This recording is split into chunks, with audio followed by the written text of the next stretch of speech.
I've never been one to listen to authority, and especially people telling me I can't do something. I'm gonna do what I want. I knew how tough I was. I knew how athletic I was. I'm not someone who is meant to be in the background. I'm meant to be the star. There is no wiping that smile off the face of Paige VanZant. Just vicious inside the clinch. Really good grappling by Paige VanZant. That's really been the theme for the success of Paige VanZant. I'll tell you what, for a 21-year-old kid, she has got a lot of potential. This is her sport, I'll tell you that.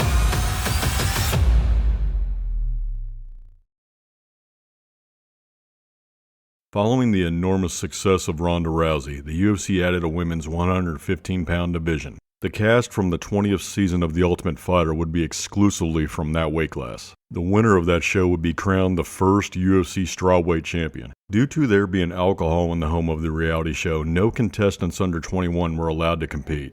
Enter 20-year-old Paige VanZant. Not trying to flex, but I've seen her naked. Paige started her MMA career right out of high school. That's what I love about these high school girls. I get older, they stay the same age. Yes, they do. Yes, they do. Her professional record was 3-1 when she joined the UFC. VanZant trained with Team Alpha Male and even dated our favorite little dunderhead, Cody Garbrandt. Bro, you better quit talking right now. For her UFC debut, Paige fought then 3-0 Caitlin Curran. Both visibly inexperienced, but VanZant's aggression with her clinch work and takedowns overwhelmed Caitlin throughout the fight, which led to Paige finishing her by TKO in the third round. In 2015, UFC partnered with Reebok to make their bland fight kit uniforms. But before this atrocity came into effect, a select number of fighters would get an individual sponsorship deal from Reebok. These names would include Jon Jones, Conor McGregor, Ronda Rousey, and Paige VanZant. What the Apparently, winning just one fight in the UFC warrants a sponsorship. What else could have persuaded them to deliver such an arousing endorsement? Was Paige showing signs of being a prodigy? Or was there something else intriguing about her? Carla Esparza, the champion in Paige's division, didn't even get sponsored. In response to this, Carla said that she's constantly being overlooked. Trust me, they looked. One glance at her Stewie-shaped head and they said, "We're good. Let's sign a girl whose vibrator doesn't go limp." That happened. Some of you are probably wondering, who's this man that's transitioning to female but evidently ran out of money? It's actually Paige's next opponent, Antonio Felice Herrig. Don't tell me you don't see a resemblance. Good old Mickey Rourke from Sin City had a 10-5 record but was ranked in the top 10. This gatekeeper was the appropriate next step for VanZant. Felice is as unlikable as she is misshapen. When she isn't one of MMA's mean girls, she desperately tries to convince male fans into believing she's one of the hot girls of the sport to no avail, constantly wearing skimpy outfits to overcompensate for that masculine body and Robert Zadar jaw. Maybe she fooled a few incels, but the rest of us can see the low self-esteem four that grew up with a Herman Munster face. Spending 12 hours in front of a mirror won't turn a Pontiac Fiero into a Ferrari. 21 years old, who would have thought she'd be on the main card on Fox after one fight in the UFC? What do you make of all of that she's in this position against you? I think that it'll be a good learning experience and eye-opener for her. I think that it's going to go away real quick. Not because of you. She even got a Reebok deal as well. I actually really don't believe she's getting pushed. I think that she just happens to have the same manager as Anthony Pettis, who is sponsored by Reebok. What manager wouldn't do that? Hey, I have this other client. Can can we work with her too? I really think it just comes down to management, honestly. That's an interesting theory, Miss Man, but this wasn't a case of who you know. You didn't see any other star hook up a fighter that has one fight in the UFC. It's pretty obvious why Reebok sponsored Paige. She was young and attractive. As ignorant as they were, they clearly had high hopes for her future despite the obvious lack of talent. Yet Felice wouldn't acknowledge that Paige got sponsored because she's good looking. If she did, then it would have been an admission that Reebok didn't think Felice was attractive because she didn't get sponsored like Paige did, which goes against Felice's pretty girl persona that she oversells. When it comes April 18th, I think that Reebok might be like, oh, what should we do? We're good. We're good. Some of you may think I'm being a bit harsh on Felice, but have you ever paid attention to her? She deserves every ounce of this beating. Be honest. If she offered to buy you a drink, most of you would say, Go f yourself. Are you impressed with her at all? I'm not. Paige VanZant is not going to show me anything that I have not seen before. To be fair, Felice is never impressed until she glances at a mirror that refuses to shatter. VanZant would dominate Sergeant Slaughter every minute of the fight. Maybe now she's impressed. The UFC then decided to pad Paige's record by matching her up against an unranked Alex Chambers. VanZant would defeat Alex via armbar in the 3rd round. With 3 UFC wins under her belt, next up for Paige would be Rose Namajunas. Rose was in a similar position to Paige not too long before. Another young and attractive female fighter that showed promise. The UFC seemed to be on Rose's hype train until she fought for the title and lost. It's almost as if they had already written her off and shifted their focus to Paige, especially after Rose boycotted the beauty contest by buzzing her dome. For my money, I thought Rose with hair was prettier than Paige. I know some will say that she has the body of a 10-year-old Lithuanian boy, as if most strawweights don't, but how else was she supposed to attract Pat Barry? So does Rose have a chance? No. No chance. Oh, really, dude? Thug Rose dominated Paige everywhere the fight went and submitted her in the 5th round. This pleased many fans and other fighters who were happy to see Paige's hype get derailed. I got outclassed in every way. So just get back with my team and game plan and work on my technique. After Rose showed her the next level, VanZant decided to take a break from fighting to do Dancing with the Stars. The show gave Paige even more notoriety as she did exceptionally well, coming in 2nd place that season. For her Octagon return, Paige would face Bec Rawlins, no relation to Donnell. For this fight, VanZant completely changed her style from a scrappy pressure fighter to using lateral movement and lunging in with crafty kicks. By the end of the round, things weren't going her way. But then she remembered what her old sensei taught her.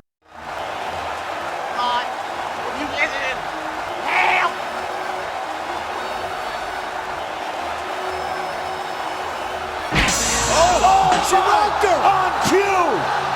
It is all over! Paige VanZant! How good was that? After being back in the win column, Paige would quickly lose her next fight against the karate hottie Michelle Waterson. She then moved up to flyweight, where she'd take another L against Jessica Rose Clark in a fight where she broke her arm. Paige showed toughness fighting through injury, but people were questioning her dedication to the sport, wondering if fame got to her head or if she simply was never that good to begin with. If that wasn't bad enough, Reebok even dumped her. The UFC matched her up in what was pretty much a gimmick fight against Rachel Ostovich, a fighter who was also known for her looks but had a career record of 4-4 with just 1 win in the UFC. Most fans would have preferred this match to be in mud wrestling or some sort of jello pit. Despite the absence of lubricant, they successfully managed to entice fans, but not the way it really mattered. For all of Rachel's best efforts, VanZant would submit her in the 2nd round. An emotional Paige started to cry after her win, assuming that another loss could have meant the end of her UFC career. Fans wouldn't see Paige in the octagon for the rest of 2019, but they did get to see her in Sports Illustrated. Oh, that was a tit. That is a tit. Yes. Oh, yeah. Yeah, that's right, baby.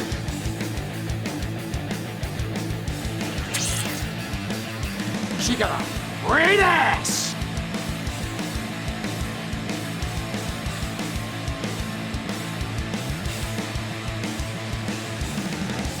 She's the throat goat, if you know what I mean. Oh, boy! Doing SI made Paige start to embrace what every male fan wanted from her all along. For her, the tides would soon change. For the final fight on her UFC contract, Paige would face Amanda Ribas at UFC 251. Heading into the fight, VanZant made the fatal mistake that many fighters do when they're on their way out of the UFC. She did an interview with Ariel Helwani, where he baited her to speak up about fighter pay. Hook, line, and sinker. With endorsements, I make way more money sitting at home posting pictures on Instagram than I do fighting. Oh, good for you! When I did my contract negotiation, the talk was, I can't pay you more than a female champion. Okay, but why are you comparing me to just women? All of us should be getting paid more in general, especially the women, and especially based on your star power. Knowing it's my last fight, I do want to go out with like a statement. I want to come off of 2 wins. I want to really show what I'm worth. I have so much longer, and I'm only, 25 years old. I have a really long MMA career left. Do you? I really want to prove what I'm worth and what my value is. I do think one more fight is what it's going to take. She ain't lying.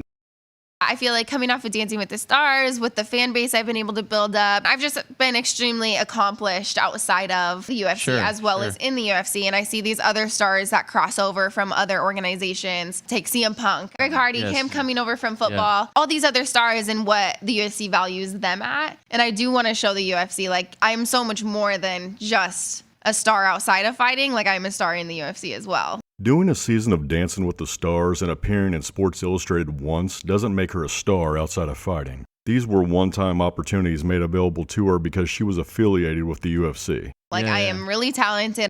No, you're not. I need to put in perspective all the things that I have done. I've had 5 wins in the UFC, 4 finishes. Those are rookie numbers. Just an awesome record. I've been in the main event twice. At the time, her UFC record was 5-3 and would later become 5-4. What's awesome about her record? Plus, who gives a shit about headlining 2 Fight Night main events? Neil Magny has headlined 3 of those. I think someone with those accolades should be paid more. Yes. Well done. Thank you. Well done. Paige did indeed show her worth by losing to Amanda Ribas in the first round. Thank the Lord! Paige VanZant made it clear she wants to test free agency after this. She lost this evening. When you talk all that stuff, I'm not being paid enough, and fighting inconsistently one time in the last year, injuries, and then got smoked in the first round of the fight, she should definitely test free agency. We can agree that fighters are underpaid, but it's also difficult to argue that you deserve a raise when you're 1-3 in the last 4 years. Being popular on social media doesn't equate to winning fights nor selling pay-per-views. If you're as successful as Conor McGregor, then you can rest on your laurels, but Paige can't because she has 0 accolades in the sport. Her fight against Ribas would be her last fight in the UFC and her last MMA fight to date. After VanZant's departure from the UFC, there was speculation amongst the combat sports community as to where she'd end up. Once it was announced that Paige had signed with Bare Knuckle Fighting Championship, many were baffled by her choice. VanZant wasn't a good boxer, and for someone who makes money with her looks, the idea of choosing Bare Knuckle seemed foolish. Paige's choice was later made clear after she stated that she'd earned 10 times what she did in the UFC. In the wake of recruiting VanZant, the president of BKFC held a meeting for his staff. Hey, everybody, we're all gonna get laid.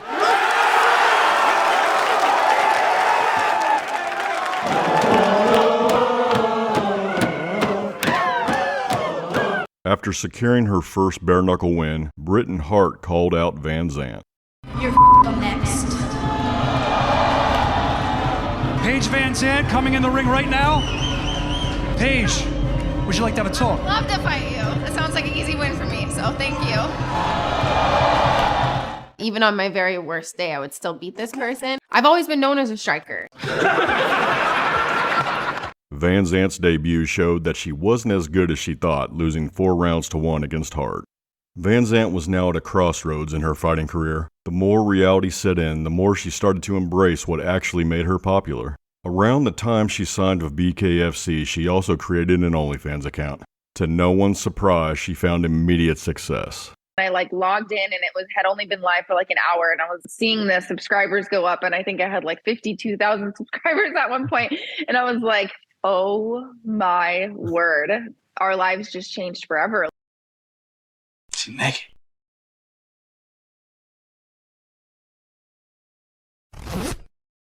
Now, you don't have to be a simp and pay for this. You just have to know where to look. I have some work to do inside.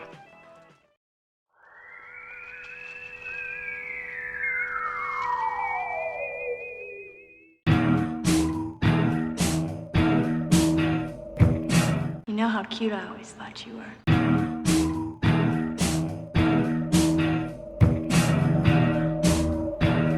I'm coming! In spite of Paige's recent financial achievements, she still had desires to be a competitor. Desperately seeking a win for Paige, the BKFC brought in the last opponent she defeated. Rachel Ostovich made her bare-knuckle debut, but she wasn't the cakewalk they were hoping for. When the fight was over, it was pretty obvious that Rachel had won. However, a frustrated VanZant stormed off like a child forced to give away their favorite toy. Paige even addressed her critics by attempting to convince them how happy she was, like they didn't just witness her having a temper tantrum. Oh well, at least she's got her OnlyFans. I've never seen so much wool. You could knit a sweater. This has got to be the biggest beaver shoot in the history of Florida.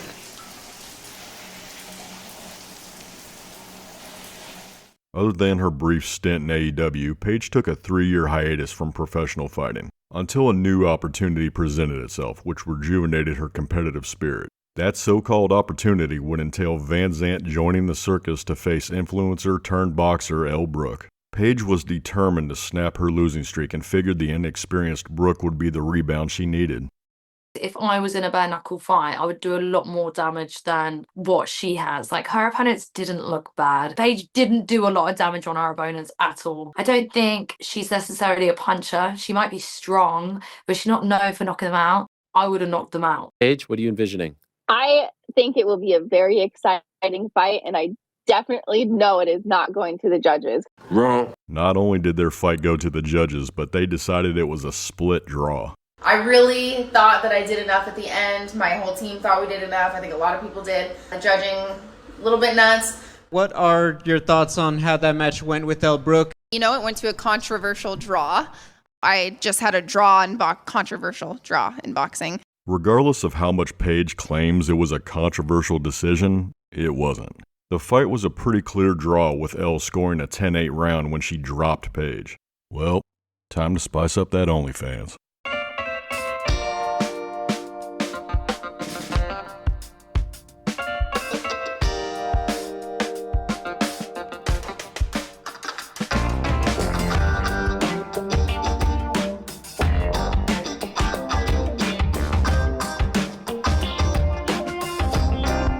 Just when you thought things couldn't get worse for Paige, she announces her next competition. I just signed a contract, and whether motherfuckers like it or not, I am doing power slap. Yeah. I was in the UFC, bare knuckle boxing, now I'm doing power slap. Paige VanZant. What will she fail next? Whatever the I want. Everybody watches power slap. They've taken over. What is the 5 fingers? Say to the face. Slap. To the surprise of many, Paige ended up winning her power slap debut, but not without controversy. You see, there's a rule where you're not allowed to flinch before impact. Paige would do this every single time her opponent slapped her, but only got called out for the foul once. Oh well, good thing it's not a real sport. Paige seems like a nice enough person, but her lack of self-awareness appears to be the source of the hate she gets. Whether it's bragging about her financial accomplishments while conveniently ignoring her losing record. Have you fallen off, Paige? You know what? My bank account doesn't think so. We're attempting to portray this savant with entrepreneurial skills as if her success wasn't predicated on her looks. It's going from being an employee to being the boss of my own company. Pretending she's a self-made entity like being in the UFC wasn't the reason why people knew her. I don't need an organization's name to back me, and I don't need an organization to build me. I'm the show. When I show up, I'm the main event. Pushing the false narrative that she's this strong, independent woman. I am a woman who does whatever the I want. I do what the promotions tell me to do.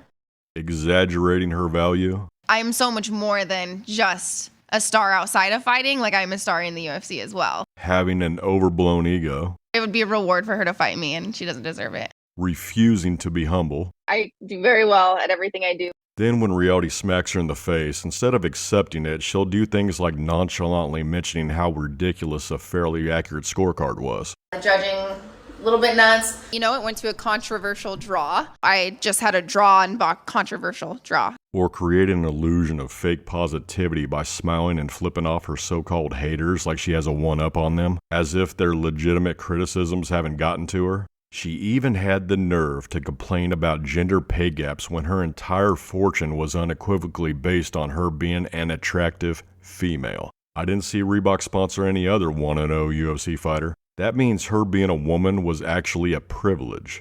Paige also does a podcast with her husband Kevin Federline. It does okay numbers, but it's pretty obvious that Paige's fans don't care about her husband. Still, she continuously brings him along for interviews that don't involve him, making him sit there like a bump on a log, revealing the charisma of a toll booth operator. Nonetheless, even with a restraining order and his extraordinary immunity to pepper spray, he still managed to snag his sugar mama. In the end, Paige was never going to be the world champion that the UFC wanted her to be. Yet, thanks to sites like OnlyFans, she's made more money than most of these female champs do. Yeah, I started OnlyFans, and all of a sudden, you know what? I'm taken care of. My house is paid off. I have no debt. Her fighting career fell off worse than season 4 of The Boys, but as long as you're making money doing OnlyFans, then screw your dignity. Seriously, do it while you can, because just like in the fight game, creating not safe for work content has an expiration date. Paige fans would rather watch her undress than fight anyway, which she's seemingly aware of since she gradually spices up her content. Nowadays, she loves to spread eagle more than she loves neck tattoos. Perhaps this meme will soon become a reality. I don't need an organization to build me. I do very well at everything I do. That's what I love about these high school girls.